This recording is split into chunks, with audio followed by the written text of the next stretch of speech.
All right, parents, here we go again. It's the Ask Dr. Tony episode.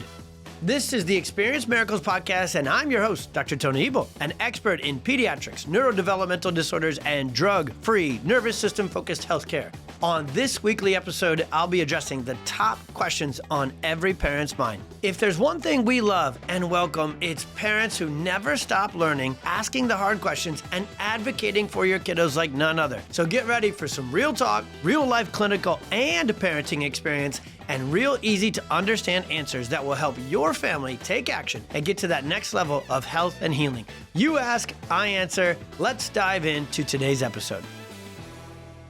We do our job most effectively this way. Step one, the best neurologically focused pediatric chiropractors are going to be the annoying toddler case history taker. We are going to get you on Zoom or get you on the phone or sit knee to knee with you.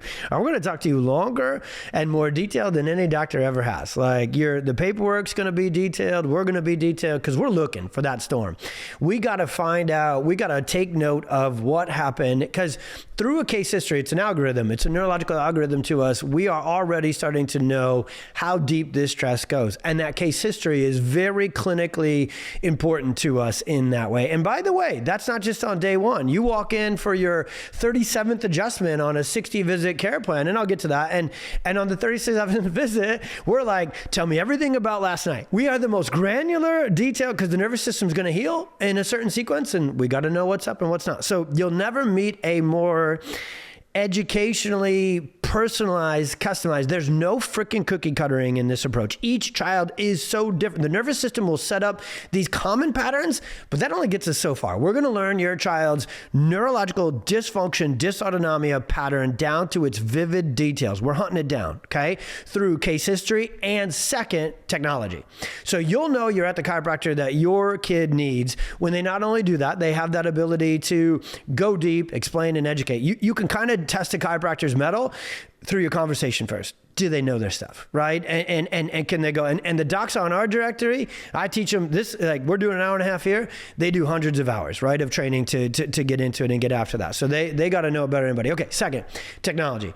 We measure through what are called the insight scans. We measure directly nervous system dysfunction. We find nervous system interference. We find it through thermal scanning, where we really pick up on these neuroinflammatory cascades, vagus nerve, visceral dysfunction. We measure it through EMG, which is really the neuromotor, sensory motor, that tone on that system, which is freaking everything. Everybody, medicine blames the gut, traditional medicine blames genetics, hippies blame the gut. I have fun with that just as a contrast point. And then we're over here like, it's over here, it's in this system. So EMG and then HRV, heart rate variability, that is a measure directly of vagal nerve tone. Okay, so if you don't have the vagus nerve doing its job, you don't have variability, you don't have resiliency, you don't have adaptability, you don't have all these functions that all these other therapies and interventions, they need to set up shop on that foundation of vagus nerve function. And so HRV, like if I had one, it's hard to say if I had just one, but if I had just one test on a kid to line up my plan to get them out of the storm, it'd probably be HRV, okay? And it's really cool. You want to get a kid really, really, really out of the storm. We need to run HRVs on moms and dads too and see where their nervous system is because they ride together.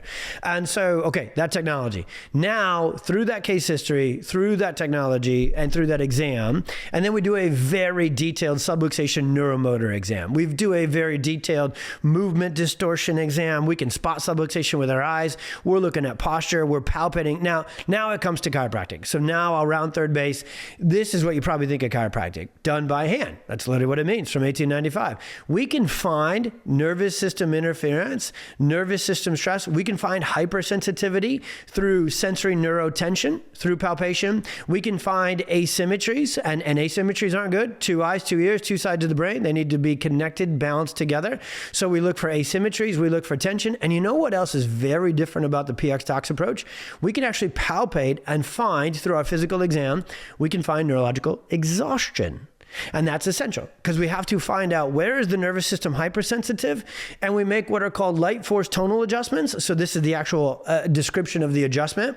We make some adjustments where this child's nervous system is going to be stuck in that sympathetic tone, and everything's going to come with that. Those adjustments, they're going to look like you're checking an avocado for ripeness. They are very light. They are very gentle. They are very easy. And you're just releasing that stuck tension and getting that area of the nervous system, getting that fuse out of the sympathetic storm.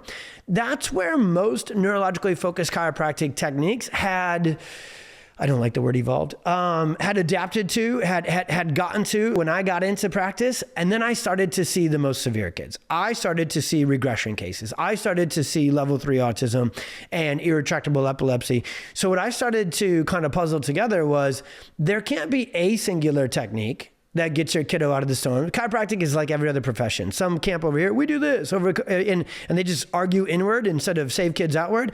Well, we operate differently. We don't give a crap what works, just that it does. And so some techniques, when your child gets adjusted, are going to be very light and look like nothing's happening, but holy mother, are they potent to the nervous system? Others need to be more activating and stimulating and repair mentality to that vagus nerve and to the exhaustion and the confusion of the nervous system. So the way we adjust is very gentle and it's very light across the board. And here's what's cool. I got to add this in as overtime. A child, a lot of people are going to hear this and go, man, the whole thing has made all sense. But you know what my kid hates? Everybody else, and especially people touching them. And where do they really hate to be touched? Their neck, brushing their teeth, doing their hair, and doing all that. Just wait. This is probably one of the harder things to only verbally describe, but it's just, it gets me. Because it happens every day in practice where, speaking of, we've got this beautiful Scottish family over here getting care, and my little man, Cal, when Cal gets mad at me? When I'm done adjusting him. He chases me around the office, jumps into my arms because he's so stuck in the storm and he wants more adjustments, and you can only do so many per visit even when you're doing it right, and he takes my hands and he puts them on his neck. He puts them on his vagus nerve and he says, you're the first, and he says without saying it, you're the first person barking up the right tree. Keep going, go as fast as you can. And so kids, we adjust them in minivans, we adjust them in the playroom, we adjust them on mom's lap.